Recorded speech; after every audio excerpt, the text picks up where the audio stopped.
Hello to all students at Hult in fashion management.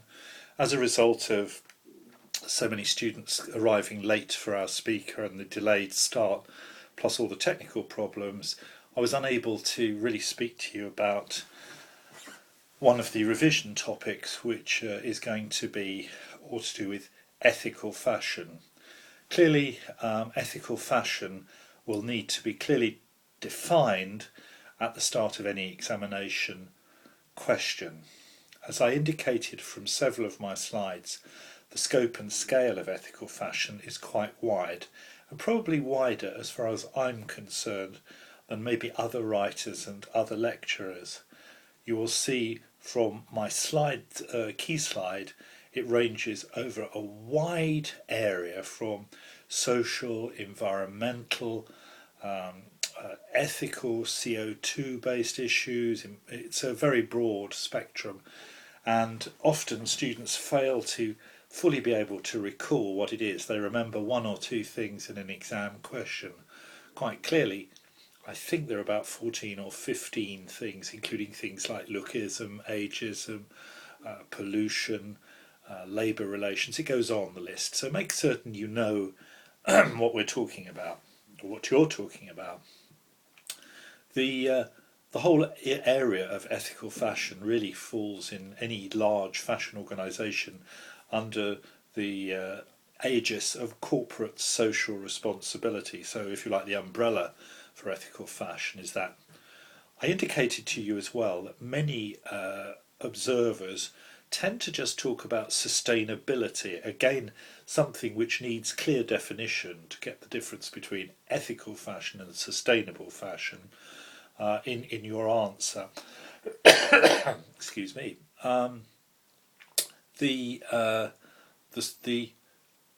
problem with ethical fashion is that I described it as a changing amoeba type of animal.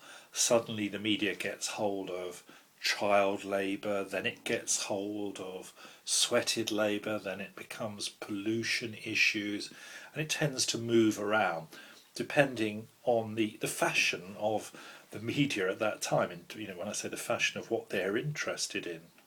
So again, one of the most important things to say how much it moves around.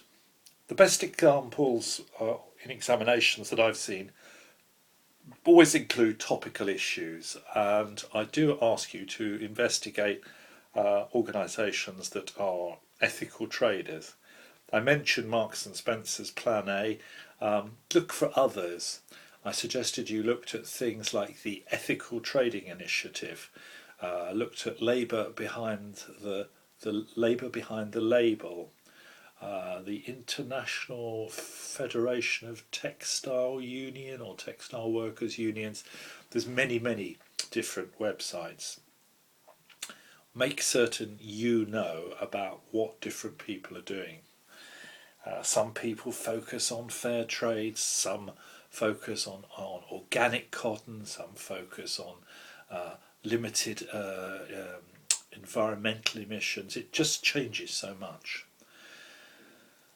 Make certain that when you answer your question, you read all parts of it, and for all the other questions, very often a subheading which might be taken from one half of the question helps you when you're writing.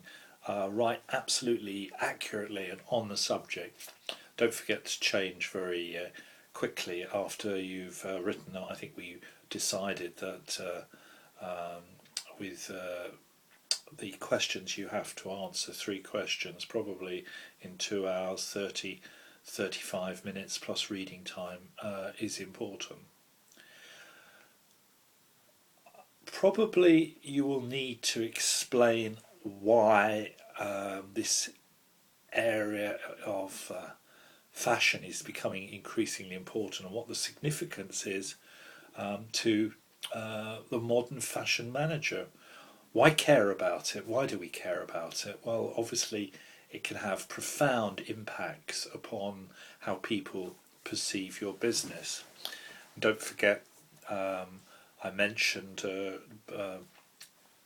Primark and the Rana Plaza, but as we know, the perception against reality is completely different.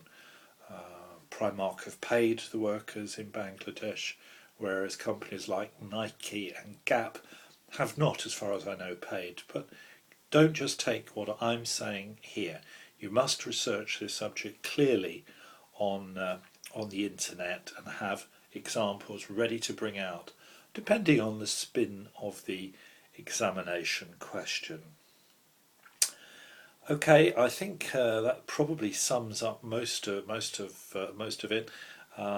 We also, I think, all agreed in the class, and some people said they didn't care. There is a spectrum of interest in ethical fashion, sustainable fashion. I sort of guessed it at around 10 or 15% are quite concerned, with only 3 or 4 leading a totally ethical lifestyle.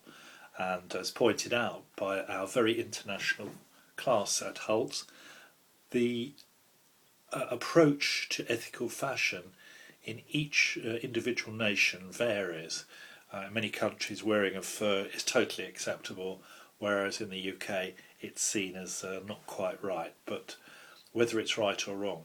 And the final point to make is that nobody is absolutely certain as what is the correct approach to ethical fashion. There's nobody who's got a perfect formula, and I think we have to learn as we go, and all of you will undoubtedly, no matter what your view is, as a result of what I'm saying, you have to make certain that you, as a manager in whatever sphere, have a clear conscience in terms of ethical fashion or ethical business. Be certain, if you try to use what I call a veneer of ethical trading, ethical business, you will be discovered and you will be outed. It's almost best to not become involved, or to make it clear that you know it's not right at this moment but are working towards it. Phony fashion people are abound, phony fashion, and certainly particularly with ethics, there are many examples of people who've jumped on the piggyback of the whole movement. So read my slides, do your research, go in prepared, popular articles, think about businesses, take a stance and have a view. Good luck.